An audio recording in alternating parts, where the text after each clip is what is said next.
जी, आज की वीडियो में मैं बता रहा हूँ कि क्या रीसेंट चेंजेस किए हैं पोलैंड ने अपने स्टडी वीज़ा के हवाले से और डॉक्यूमेंट्स के हवाले से, और क्या वीज़ा फ्यूचर में 2024 में आपको कितने % चांसेस हैं पोलैंड में स्टडी या वर्क वीज़ा के हवाले से। वो सारी चीज़ें इस वीडियो में मैंने स्टेप बाय स्टेप कवर की हैं। वीडियो को 2 पार्ट्स में डिवाइड कर दिया। फर्स्ट उनकी वीज़ा पॉलिसी के हवाले से डिस्कशन है कि क्या सिनेरियो चल रहा है इस टाइम पे, वीज़ा रेशो क्या चल रही है, फ्यूचर में क्या होगी और उससे बढ़ने के किस वजह से उसके बढ़ने के चांसेस हैं। दूसरे पार्ट ऑफ वीडियो में मैंने सारा डिटेल में कंप्यूटर स्क्रीन पे आपको करके दिखाया है कि क्या क्या चीज़ें रिक्वायर हैं। नई जो इन्होंने डॉक्यूमेंट्स की लिस्ट अपलोड की है 2 दिन पहले एम्बेसी की वेबसाइट पे जो लिस्ट अपलोड की है, और डिस्क्रिप्शन में लिंक अवेलेबल है। सारा कुछ जानने के लिए वीडियो को एंड तक देखें, आपको हर चीज़ की पॉइंट बाय पॉइंट समझ लग जाएगी। पोलैंड के हवाले से क्या लेटेस्ट अपडेट है और बाकी यूरोपियन कंट्रीज़ के हवाले से, स्टडी वीज़ा के हवाले से क्या अपडेट है, ये सारा कुछ मैं जो है वो अपने चैनल पे कवर करता हूँ। अगर आप मेरे चैनल पे न्यू हैं तो इसको लाइक एंड सब्सक्राइब कर लें, आप फ़ायदे में रहेंगे। मेरी ये बात लिख लें, काम की इन्फॉर्मेशन मिलेगी। सीधी बात, नो बकवास वाला हिसाब है, ठीक है। Thank you so much.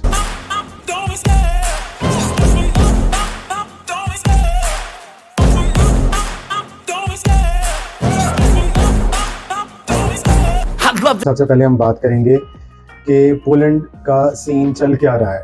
क्या पोलैंड का वीज़ा मिल रहा है, क्या रिजेक्शन हो रही है। तो इस हवाले से मैं आपको अपडेट कर दूं कि राइट नाउ, ये जो अभी आज मेरी आप वीडियो देख रहे हैं तो 22 अगस्त है, तो अभी तक पोलैंड में बहुत ज़्यादा रिजेक्शन आ रही है और उसकी एक अननोन रीज़न है। अननोन रीज़न क्या हो सकती है ये मैं आपको सामने बता देता हूँ।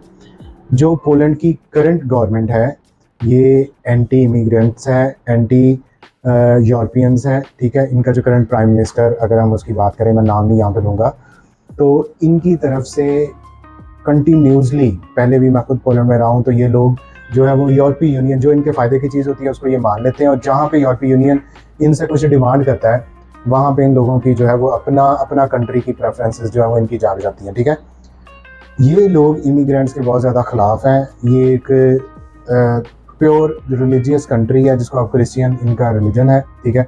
और ये उस चीज़ को कहते हैं कि हमने अपना कल्चर प्रिजर्व करना है, अपना रिलीजन प्रिजर्व करना है, तो ये बहुत ज़्यादा जो इंटीग्रेशन है अदर कंट्रीज से इमिग्रेंट्स की, उसको ये फेवर नहीं करते। एक तो रीज़न ये है क्योंकि बहुत ज़्यादा बच्चों का हर चीज़ पूरी है, किसी डॉक्यूमेंट पे कोई एतराज़ नहीं है। और ऑब्जेक्शन क्या लग रहा है, पॉइंट 10। यही हाल वर्क परमिट वालों का है। अब पॉइंट 10 रिजेक्शन है क्या कि हमें आपकी नीयत पे शक है। अब यार ये आप खुद लॉजिकली सोचिए कि जब सारी चीज़ें प्रोवाइड कर दी, मैं स्टडी के लिए जा रहा हूँ, यूनिवर्सिटी मेरी टॉप रैंक है, मेरी प्रोफाइल अच्छी है, मेरा स्टडी गैप नहीं है, वट एवर, बहुत सारे पॉइंट्स जो हर हवाले से जो वो बच्चे को स्टूडेंट वीज़ा मिलना चाहिए, उस पर भी रिजेक्शन आ रही है कि जी आपकी इंटेंशंस पे डाउट है। अब बंदा पूछे कि दिमाग से वो इंटेंशन इनको कैसे निकाल के दिखाए, उनको ये कैसे पता चल गया कि हमारी इंटेंशंस ख़राब है तो वैसे आपकी ख़राब, ये आप लोगों को भी पता है, लेकिन किस बेस पे वो कैसे, यही हाल वो वर्क वीज़ा वालों का कर रहे हैं। जो केस जा रहा है उसको ठग से रिजेक्शन, जो केस जा रहा है पॉइंट 10 पे रिजेक्शन। तो अब इस सूरत हाल में उम्मीद क्या है कि क्या नेक्स्ट जो है वो, क्या ये सूरत हाल बेहतर हो सकती है। तो डेफिनेटली वहाँ पे कुछ बेहतरी की उम्मीद है, क्योंकि 15 अक्टूबर को इनके जो है वो इलेक्शन आ रहे हैं इस दफ़ा पोलैंड में, और लोग इस गवर्नमेंट से जो पिछले कंटिन्यूस 2 साल 2 टेन्योर जो पूरे कर चुके हैं इनसे अके पड़े हैं, ठीक है। लोग अच्छे हैं पोलैंड के, लेकिन जो गवर्नमेंट है इसके खिलाफ है। और अब हो सकता है कि ये जो नई गवर्नमेंट आएगी तो ये नई पॉलिसीज़ लेके आएगी, नई डिप्लोमेसी होगी इनकी, नई इनके पॉलिटिकल रिलेशंस होंगे, यूरोप को ये फेवर करेंगे, तो फिर जो है वो इमिग्रेंट्स की तरफ से इनकी वीज़ा पॉलिसीज़ भी जो है वो थोड़ी सी उसमें सॉफ्टनेस आएगी, और जो जेन्युइन केसेस हैं उनको वीज़ा मिलेगा। तो 2024 में जो बच्चे अभी पोलैंड के लिए इंटरेस्टेड हैं तो उनके काफ़ी हाई होप्स हैं कि उनको वीज़ा मिलेगा, क्योंकि एक तरफ पूरा इन्होंने उस चीज़ को रोका हुआ है, और जब फिर से एकदम से ये चीज़ें सामने आएंगी तो फिर काफ़ी ज़्यादा चांसेस हैं कि आपको वीज़ा मिलेगा, ठीक है। अब जो दूसरी चीज़ इस वीडियो में मैं डिस्कस करने वाला हूँ वो है न्यू डॉक्यूमेंट्स की रिक्वायरमेंट, जो पाकिस्तान में इन्होंने रिसेंटली अपनी जो है वो 2 दिन पहले अपनी वेबसाइट पे कुछ चेंजेस किए हैं स्टडी पर्पस वीज़ा के हवाले से।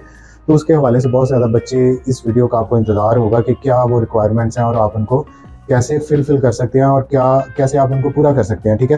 तो इस वीडियो में मैं उसके बारे में बताने लगा हूँ। तो अभी 2 दिन पहले पोलैंड ने एक नई चीज़, जो ऑलरेडी बहुत ज़्यादा कंट्रीज़ में ऑलरेडी वो एप्लीकेबल थी, लेकिन पाकिस्तान में वो सीन नहीं चल रहा था, तो अब उन्होंने पाकिस्तान को भी इस लिस्ट में शामिल कर दिया, और आपकी भी वेबसाइट पे ये चीज़ें जो है वो मेंशन आ गई हैं कि आपको क्या रिक्वायरमेंट है। मैं आपको कंप्यूटर स्क्रीन पे लेके जा रहा हूँ और आपको बता रहा हूँ कि क्या इसका हल क्या है, और किस तरह आप जो है वो इस चीज़ को, नई डॉक्यूमेंट्स को जो है वो पोलैंड स्टडी वीज़ा के लिए मीट कर सकते हैं, ठीक है। तो चलते हैं कंप्यूटर स्क्रीन।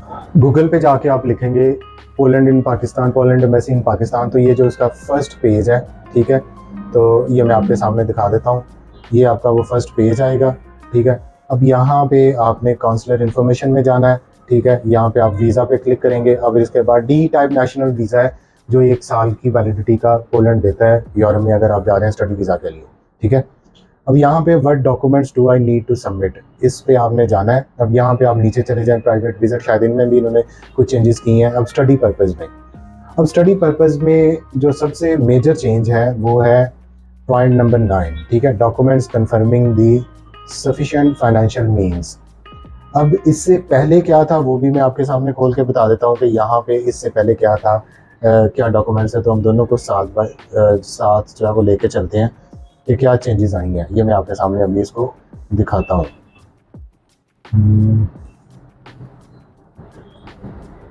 जी, तो जो लेफ़्ट साइड वाला आपको नज़र आ रहा है ये पहले चेंजेस थी। 9 पॉइंट सिंपल था कि original bank statement of last 6 months, ठीक है। अब यहाँ पे इन्होंने ये देखें 9 पॉइंट को काफ़ी ज़्यादा एलेबोरेट कर दिया है और काफ़ी ज़्यादा बता दिया कि उसमें documents confirming the sufficient financial means of applicant और sponsor to cover costs of living, cost of accommodation and cost of return. अब कॉस्ट ऑफ लिविंग क्या वो कह रहे हैं 776 PLN पॉलिश जुलाटे पर मंथ, ठीक है। कॉस्ट ऑफ अकोमोडेशन नहीं बताई, ये आपको जाननी चाहिए। वीडियो में आगे मैं इसके बारे में भी बता रहा हूँ कि कितनी स्टूडेंट की एवरेज कॉस्ट ऑफ अकोमोडेशन होती है पोलैंड में। And cost of return travel जो 2500 जुलाटे इन्होंने रखी हुई है, जिस भी कंट्री से आप ट्रैवल करते हैं। यहाँ से 1 वे टिकट अगर हम पोलैंड की देखें तो वो 2500 जुलाटे नहीं है, लेकिन फिर भी उन्होंने ये राउंड अबाउट एक रफ एस्टिमेट रखा है कि इतनी आपके पास अमाउंट होनी चाहिए जो आपने रिटर्न टिकट जो है वो लेके आनी है। अटैचिंग 1 और more of the following documents is mandatory. अब इसमें उन्होंने ये बोला है कि एक डॉक्यूमेंट या एक से ज़्यादा ये ज़रूरी है, कम से कम एक डॉक्यूमेंट, ये जो नीचे लिस्ट दी हुई है ये इसमें से ज़रूरी है। अब डॉक्यूमेंट्स है क्या, फर्स्ट है ट्रैवलर्स चेक, ठीक है। बैंक के ट्रैवलर चेक ये क्या होते हैं ये भी वीडियो में बता रहा हूँ। Certificate of the amount of the credit card limit issued by the bank. अब जो क्रेडिट कार्ड होता है उसकी एक लिमिट होती है, वो ₹1,00,000 होती है, 2 लाख होती है, 5 लाख, 10 लाख, 30 लाख तक आपके क्रेडिट कार्ड की लिमिट है।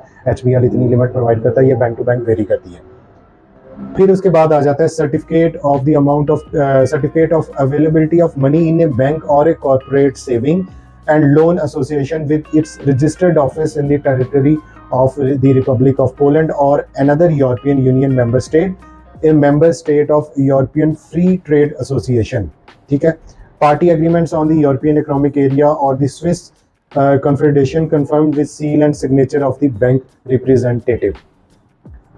ये क्या कह रहा है कि पाकिस्तानी बैंक की अब बैंक स्टेटमेंट नहीं चलेगी, अब चलेगी बैंक स्टेटमेंट या तो आपका पोलैंड के अंदर कोई बैंक अकाउंट है या पोलैंड के अंदर कोई आपकी फर्म है जो आपको लोन प्रोवाइड कर रही है जिसका एक रजिस्टर्ड ऑफिस पोलैंड के अंदर है, या कोई भी कॉर्पोरेट सेक्टर, कोई कंपनी जो आपको सपोर्ट कर रही है वो पोलैंड के अंदर हो या यूरोपीय यूनियन के अंदर हो उसके स्टेट कंट्रीज़ में, या जो ये EFTA की लिस्ट है जिसमें मेंबर स्टेट्स कंट्रीज़ हैं जिनका यूरोपियन के साथ जो है मुआहदा है, तो वो भी उनकी जो है वो वहाँ पे अप्लाई कर सकते हैं, ठीक है।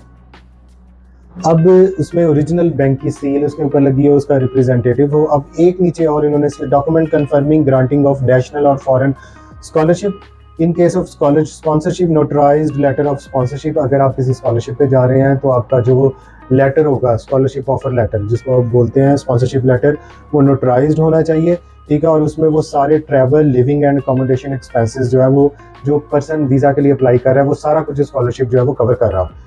Certificate of employment with monthly salary, ठीक है। अब इसके अलावा स्टेटमेंट और document listed above for financial proof. अब कुछ ये स्टूडेंट स्पॉन्सरशिप, कुछ पेड इंटर्नशिप्स होती हैं, कुछ आपको मिलता है कुछ खास पार्ट के लिए वहाँ पे जॉब मिलती है जिसमें स्टडी भी है साथ में रिसर्च भी है, तो उसके लिए भी आपको जो है वो स्पॉन्सरशिप जो आपका एम्प्लॉयर है वो प्रोवाइड करेगा, जिसमें आपकी सैलरी मेंशन होगी और जो भी उसका आपका जो भी आपका अखराजात होंगे वो बेयर करेगा, ठीक है।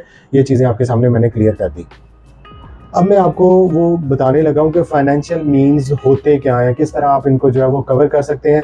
ये मैं आपके सामने इसको थोड़ा सा मैं जूम करके आपको बता दूँ कि जो पॉलिश लॉ है जो उन्होंने पास आउट किया हुआ है उसमें बताया हुआ है कि आपके पास एक specified amount of money to cover cost of their stay in Poland and cost of the return trip to their country of origin. अब यहाँ पे एक बड़ी मज़े की बात मैं आपको आगे कैलकुलेशन करके बताने लगा हूँ कि कितनी आपकी बैंक स्टेटमेंट या जो ट्रैवलर चेक्स बनेंगे, अब बैंक स्टेटमेंट का तो सीन ही खत्म हो गया, अब रह गया ट्रैवलर चेक्स। ट्रैवलर चेक्स क्या है? ट्रैवलर चेक्स एक फॉर्म ऑफ, जिस तरह आपका बैंक ड्राफ्ट बनता है, पहले हर बैंक एक ट्रैवलर चेक बनाता था, अब उसकी एक अपडेटेड वर्जन जिसको आप बोल सकते हैं वो बैंक ड्राफ्ट है, ठीक है। तो पाकिस्तान में एमसीबी ट्रैवलर चेक्स के नाम पे अभी भी स्टिल आपको देता है, ट्रैवलर चेक वो बना के देता है, 10 से 12 दिन लगते हैं। आपकी जो अमाउंट पाकिस्तानी है आप उनको एमसीबी में ट्रांसफ़र करें उनके बैंक अकाउंट में, या उन बैंक में ले जाएं, तो वो आपको ट्रैवलर चेक बना के दे देंगे, जिसकी कॉपी आपने एम्बेसी में सबमिट करवानी है। अब ट्रैवलर चेक की अमाउंट कितनी होगी ये भी मैं वीडियो में बता रहा हूँ कि आपको कितनी एटलीस्ट बैंक स्टेटमेंट चाहिए पोलैंड के लिए जब आप 1 साल का स्टडी वीज़ा अप्लाई करते हैं। अब यहाँ पे बच्चों को बहुत ज़्यादा कन्फ्यूजन है कि जो मास्टर्स के लिए जा रहे हैं वो तो 1.5 साल के लिए जा रहे हैं, या 1 साल का इनका मास्टर का प्रोग्राम है। अब जो बैचलर के लिए जा रहे हैं वो 3 साल 3.5 साल। अब यहाँ पे मैं एक चीज़ आपको क्लियर कर दूं कि जो एम्बेसी है ये सिर्फ मैक्सिमम 1 साल का आपको वीज़ा दे सकती है, और उनकी जो रिक्वायरमेंट्स हैं वीज़े के लिए वो आपको 1 साल के लिए फुलफिल करनी है। अब जो इससे ज़्यादा इंटेंडेंट स्टे है वो आपका वहाँ पे जाके टेम्परेरी रेजिडेंस परमिट बनेगा, जिसके लिए आपको वहाँ पे जाके अपने फंड्स जो है वो शो करने होंगे, आपको बैंक स्टेटमेंट शो करनी होगी, फिर आपका टीआरपी कार्ड बनेगा, और वो मोस्टली बच्चे अपनी जो जॉब करते हैं उसे अपनी कोई सैलरी करके वहाँ पे अपने बैंक बैलेंस जो है वो मेनटेन कर लेते हैं। अब मैम 1 साल की जो एम्बेसी वीज़ा की रिक्वायरमेंट, मैं बार बार इसको बता रहा हूँ, वो आपने कैसे मीटअप करनी है और उसके लिए क्या चीज़ें रिक्वायर्ड हैं ये मैं आपको बता रहा हूँ। तो इसकी जो कैलकुलेशन की है मैंने, अब आपको ये स्क्रीन पे भी जूम आउट करके मैं दिखा दूंगा, अगर यहाँ पे आपको ये कम लग रही है तो स्क्रीन पे ये आ जाएगा इसमें, ठीक है।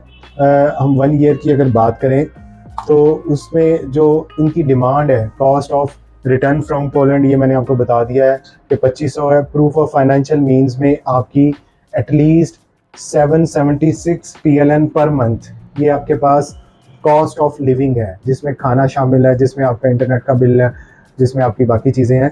तो 776 इसको आपने मल्टीप्लाई करना है 12 से, तो ये बनते हैं 9312 PLN पॉलिश ज़ोलाटे। अब एंड पे मैं आपको पाकिस्तानी पैसे भी बताने वाला हूँ, ठीक है। अब इसके बाद अब एवरेज जो कॉस्ट ऑफ अकोमोडेशन है या रेंट है सिंगल रूम के लिए या डबल जो रूम है जिसमें 2 बच्चे रह रहे हैं, तो तकरीबन एक बच्चे का 1200 है मिनिमम पॉलीज़ोलाटे पर मंथ।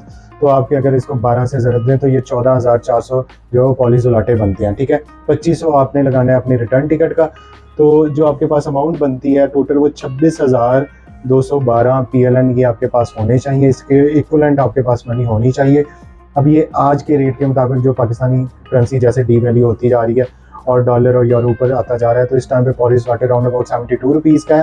तो जो मैंने आज इसकी कैलकुलेशन की है तो ये 19,02,131 रुपये टोटल तकरीबन बनते हैं जो आपके पास फाइनेंशियल सोर्सेज होने चाहिए। अब यहाँ पे एक और चीज़ बड़ी इंपॉर्टेंट है जो आपने अपने माइंड में रखनी है। मोस्टली यूनिवर्सिटीज़ अगर 1 साल की आपसे ट्यूशन फीस लेती हैं तो वो आपने जो है वो यहाँ से पे की होती है। अगर आप एक सेमेस्टर की फ़ीस पे करके जा रहे हैं, फॉर एग्जांपल 2000 यूरो आप पे करके जा रहे हैं और आपकी नेक्स्ट 6 मंथ्स में आपने 2000 यूरो मोर फीस पे करनी है, तो वो भी आपके पास होने चाहिए। 2000 यूरो का मतलब है इस टाइम पे राउंड अबाउट 6.5 लाख। तो आपकी ये बैंक स्टेटमेंट तकरीबन 25 से 26 लाख की बन जाती है। अगर आपने पूरे 1 साल की फ़ीस पे कर दी है तो फिर आपको वो फ़ीस के आपके पास पैसे होना ज़रूरी नहीं है। आप अपनी ये रिक्वायरमेंट्स पूरी करें। ट्रैवलर चेक्स का मैंने आपको बता दिया। इसके अलावा अगर आपका स्पॉन्सर या आपका अपना पर्सनल बैंक अकाउंट है जिसकी आपके पास क्रेडिट कार्ड की लिमिट है तो आप उसको भी एडिट कर सकते हैं, ठीक है। ये चीज़ें जो इंपॉर्टेंट है, करंटली जो सिनेरियो चल रहा है, जो उन्होंने डॉक्यूमेंट चेंजेस की हैं पोलैंड ने, बहुत तफसील से मैंने इस वीडियो में आपको सारा कुछ समझा दिया है कितनी आपकी बैंक स्टेटमेंट होगी। अब ये जो ट्रैवलर चेक्स बनेंगे ये आपने 19 लाख या 25 लाख के इक्वलेंट अमाउंट के आपने ट्रैवलर चेक्स बनाने हैं। तो उन्होंने ये सारा कुछ किया इस वास्ते है कि बहुत ज़्यादा बच्चे फेक बैंक स्टेटमेंट बनवा लेते थे या वट एवर जो उसका भी प्रॉब्लम था। तो ट्रैवलर चेक में ऐसा फेक वाला सीन ही खत्म हो गया। अब आपको ओरिजिनल आप ट्रैवलर चेक्स देंगे तभी आप जो है वो आपकी ओरिजिनल आप ट्रैवलर चेक्स देंगे, उनकी कॉपी देंगे तो फिर जो है वो बैंक उसको वेरीफाई फिर आपके ये फाइनेंशियल सोर्सेज के हवाले से। तो इससे एक ये भी है कि आपके वीज़े के हाई चांसेस हो जाएंगे। जैसे मैंने आपको बताया कि 15 अक्टूबर के बाद इनके रेफरेंडम और इलेक्शन हो रहा है, तो नई गवर्नमेंट जो है वो डेफिनेटली आते ही कुछ जो है वो नवाजिशें करेगी। तो 2024 का मैंने आपको ऑलरेडी बताया था कि पोलैंड का प्लान है कि इंटरनेशनल स्टूडेंट्स को ले, तो वो अपने फाइनेंशियल मीन्स को चेंज कर रहा है। इसका मतलब है कि वो ज़्यादा इंटरेस्टेड है कि बच्चों के पास फेयर फाइनेंशियल मीन्स और उनके कंट्री में पैसा है। मैं पहले भी बता चुका हूँ ये फुल फ्लैज इंडस्ट्री है, around more than 20 billion pounds की सिर्फ यूके की इंडस्ट्री है, और इसे अंदाज़ा लगा लें वो कितने पैसे सिर्फ एजुकेशन से कमा रहे हैं। तो जिस कंट्री को थोड़ी सी अकल आती जा रही है कि जी एजुकेशन में आप इंटरनेशनल स्टूडेंट्स को लेंगे तो आपके कंट्री में पैसा फ्लो करेगा, तो वो डेफिनेटली इंटरनेशनल जो वो कैंडिडेट्स उनको अलाउ कर रहे हैं, ठीक है।